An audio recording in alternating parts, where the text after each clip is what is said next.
Yo tout le monde, c'est Sky, j'espère que vous allez bien. Aujourd'hui, on se retrouve pour une nouvelle vidéo sur Discord. Et aujourd'hui, on est là pour le Zapactu numéro 7.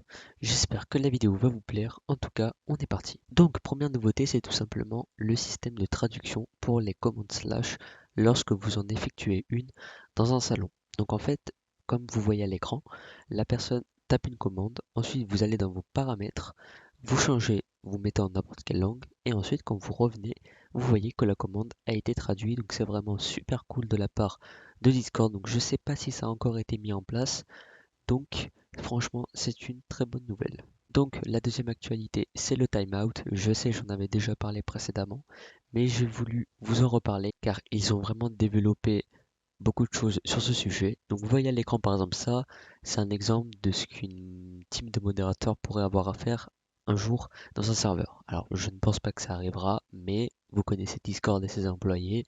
Pour faire comprendre des choses, ils trouvent toujours la manière de le transformer en mème.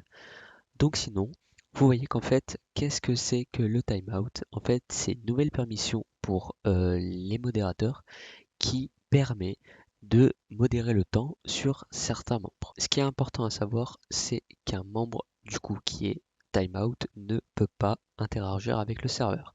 Il ne peut pas écrire dans les salons textuels et il ne peut pas parler dans les salons vocaux. Donc les modérateurs avec la permission attribuée peuvent timeout les gens, donc avec une certaine durée, donc par exemple 60 secondes, 5 minutes, 1 heure, 10 minutes, un jour, une semaine.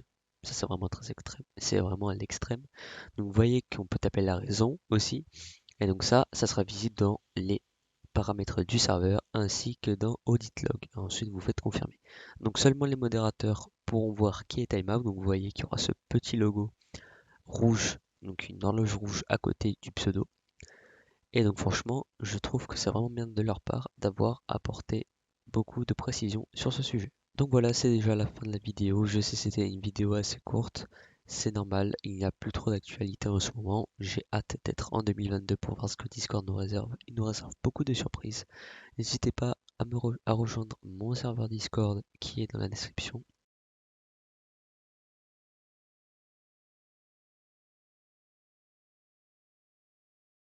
Et aussi à me rejoindre sur Twitter, c'est très important. En tout cas, moi je vous dis à la prochaine pour une nouvelle vidéo. C'était Skyxt. Ciao.